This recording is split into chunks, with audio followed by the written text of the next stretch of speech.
सुप्रभात बच्चों, मैं विनोद कुमार अपनी हिंदी साहित्य की कक्षा में आप सभी लोगों का स्वागत करता हूं। जैसा कि मैंने कल शेखर जोशी का जीवन परिचय पढ़ाया था और शेखर जोशी द्वारा लिखित कहानी गलता लोहा लेकर आज आया हूं। गलता लोहा पाठ का आरंभ भी करने वाला हूं।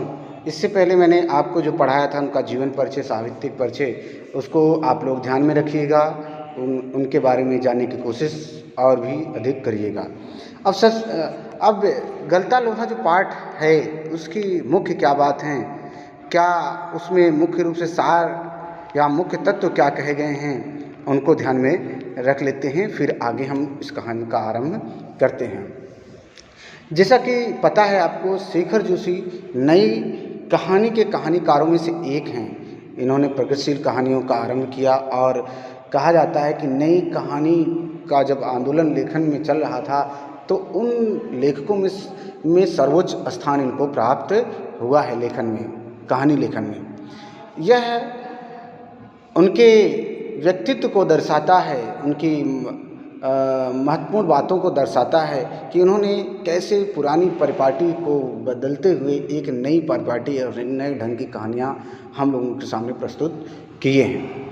उनकी कहानियों में आधुनिक जीवन का यथार्थ का मार्मिक चित्रण दिखाई देता है। गलता लोहा में उन्होंने जातीय अभिमान, वर्ग अभिमान, जैसे मैंने कल बताया था, वर्ण या वर्ग अभिमान या जातीय अभिमान के कैसे पिघलने और रचनात्मक कार्यों में ढलते दिखाया गया है इस गलता लोहा कहानी के माध्यम से। कहानी में एक उच्च वर्ग का बालक कैसे निम्न वर्ग के बालकों का या निम्न वर्ग के लोगों के कार्य को करने में कैसे पारंगत हो जाता है, इस कहानी में गलता लोहा के माध्यम से दर्शाया गया है।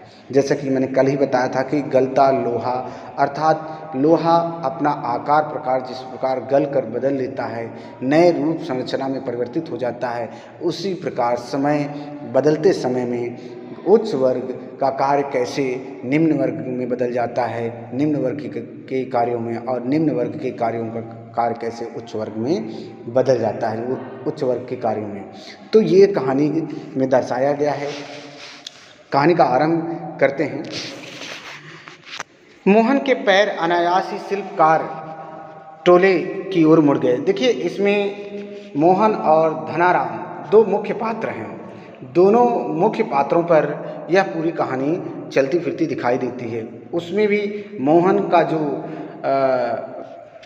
जो मोहन नाम का पात्र है वह पूरी कहानी में मुख्य पात्र के रूप में दर्शाया गया है।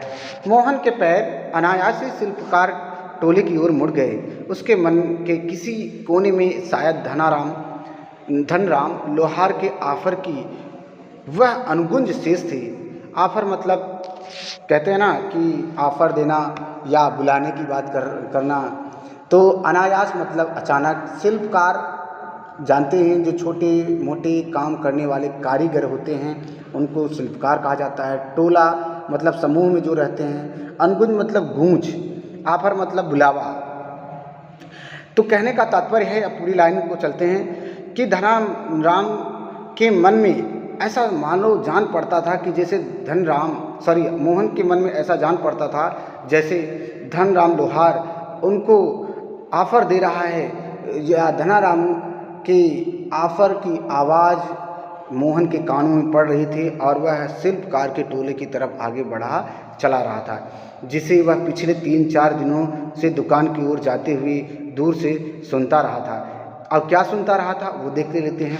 निहाई से रखे लाल गर्म लोहे पर पड़ती हथौड़े की धप धप आवाज़, ठंडे लोहे पर लगती चोट से उठता ठनकता स्वर और निशाना साधने से पहले खाली निहाई पर पड़ती हथौड़ी की खनक, जिन्हें वह दूर से ही पहचान सकता था। मोहन के बारे में बताया जा रहा है कि मोहन को ऐसा जान पड़ता था जैसे धनराम उनको बुला रहा है अपनी शिल्पकार की टोली में। शिल्पकार की टोली में धनराम की शिल्पकार की टोली से धनराम की आवाज़ जैसे मोहन के कानों में पड़ रही थी। और जैसे ही वह 2-3 दिन से वहाँ से गुजर रहा था तो निहाई, हथौड़ी और गरम लोहे पर पड़ती हथौड़ियों की खनक मोहन के आँखों में, दिमाग में, कानों से सुनाई दे रही थी और उसको देख रहा था बहुत ध्यान से, कैसे कि लोहे पर वह पीट कर उसका आकार प्रकार बदल दे रहा है।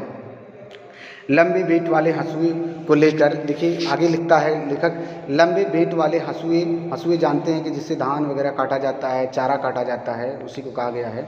लंबे बेंट वाले हंसुए को लेकर वह घर से इस उद्देश्य से निकला था कि अपने खेतों के किनारे उग आई कांटेदार झाड़ियों को काट छाँट कर साफ कराएगा। बूढ़े बंसीधर जी के बूते का अब यह काम नहीं रहा। यही क्या, जन्म भर जिस पुरोहिताई के बूते पर उन्होंने घर संसार चलाया था, वह भी अब वैसा कहाँ कर पाते हैं। यजमान लोग उनकी निष्ठा और संयम के कारण उन पर श्रद्धा रखते हैं, लेकिन बुढ़ापे का जर्जर शरीर अब उतना कठिन श्रम और व्रत उपवास नहीं झेल पाता।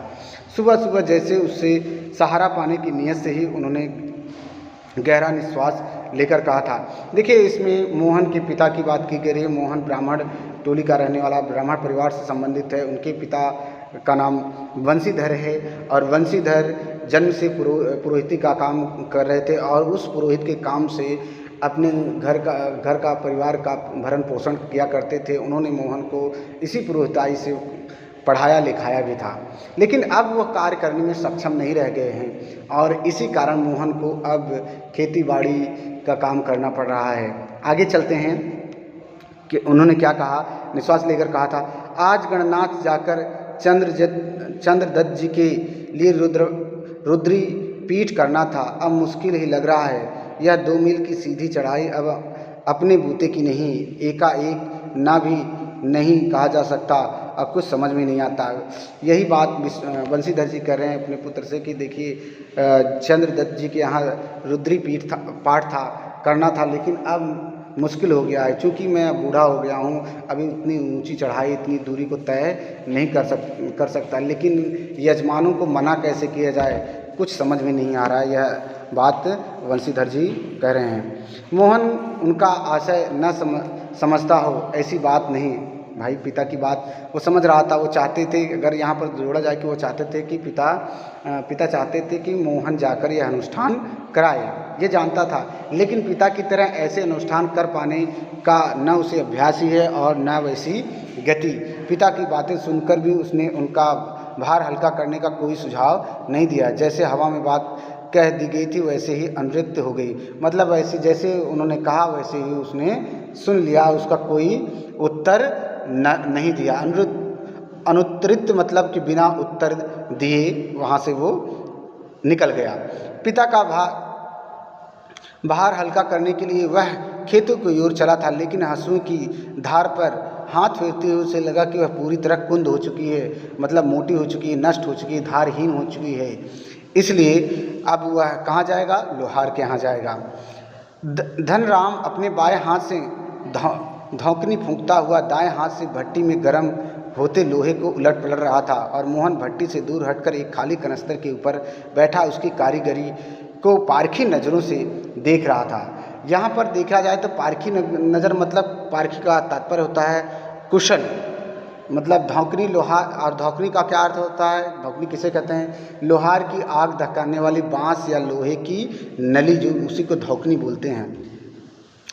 अब देखिए, अब उसी कनस्तर पर बैठे बैठे वह पारखी नज़रों से धनराम की कारीगरी देख रहा था। तब तक उसको कुछ बातें याद आ गई। मास्टर त्रिलोकी नाथ सिंह तो अब गुजर गए होंगे, मोहन ने पूछा। अच्छा, दोनों बात करने लगे, मोहन और धनराम। और मोहन ने पूछा, अरे मास्टर त्रिलोकी नाथ सिंह तो गुजर गए होंगे, वे दोनों अपने बचपन की दुनिया में लौट आए थे। धनराम की आंखों में एक चमक सी आ गई। वह बोला, माँ साहब भी क्या आदमी थे लला, अभी पिछले साल ही गुजरे। सच कहूँ आखिरी दम तक उनकी छड़ी का डर ही लगा रहता था। दोनों हो कर हंस दिए। कुछ क्षणों के लिए वे दोनों ही जैसे किसी बीती हुई दुनिया में लौट गए। गोपाल सिंह की दुकान से हुक्के का आखिरी कस खींचकर, देखिए पुराने समय में दोनों सोचते सोचते लौट जाते हैं और उनको पुरानी यादें आने लगती हैं। अब पुरानी यादें क्या है वो नीचे दिया गया है। गोपाल सिंह की दुकान से हुक्के का आखिरी कस खींचकर त्रिलोक सिंह स्कूल की चहार दीवारी में उतरते हैं। थोड़ी देर पहले तक धमा चौकड़ी मचाते, उठा पटक करते और बांज के पेड़ों की टहनियों पर झूलते बच्चों को जैसे सांप सूंघ गया। सांप सूंघ जाना यहाँ क्या है, एक मुहावरा है, मतलब डर जाना। सांप सूझ जाना यहाँ मुहावरा है, जिसका अर्थ है क्या? डर जाना। कड़े स्वर में पूछते हैं, प्रार्थना कर ली तुम लोगों ने? अब ये प्रश्न पूछते हैं यह जानते हुए भी कि यदि प्रार्थना हो गई होती तो गोपाल सिंह की दुकान तक उनका समवेत स्वर पहुंचता ही। समवेत मतलब समान रूप से सबका स्वर या आवाज़ उनकी वहाँ पर पहुँचती ही। लेकिन ये जानते हुए भी उन्होंने ये प्रश्न किया, क्या आप लोगों ने प्रार्थना कर ली है? त्रिलोकीनाथ सिंह घूर घूर कर एक एक लड़के को देखते हैं, फिर वह कड़कदार आवाज़, मोहन नहीं आया आज? यह पूछते हैं बच्चों से, क्या मोहन आज नहीं आया है? मोहन उनका चहेता शिष्य था, पुरोहित खानदान का कुशाग्र बुद्धि का बालक, पढ़ने में ही नहीं गायन में भी बेजोड़। त्रिलोकी सिंह मास्टर ने उसे पूरे स्कूल का मॉनिटर बना रखा था। वहीं सुबह सुबह हे प्रभु अन्नदाता ज्ञान हमको दीजिए, ये प्रार्थना किया कराया जाता था प्रतिदिन स्कूल में। जैसे कि अपने यहाँ अलग अलग स्कूलों में प्रतिदिन प्रार्थना की जाती है, वैसे ही उस समय इस कहानी में दर्शाया गया है कि हे प्रभु अन्नदाता ज्ञान हमको दीजिए प्रार्थना कराया जाता था। का पहला स्वर उठाकर प्रार्थना शुरू करता था। आज के लिए बच्चों इतना ही। अगला भाग हम कल लेकर आएंगे। यदि कोई समस्या या शब्दों को समझने में समस्या आए तो बताइएगा। धन्यवाद।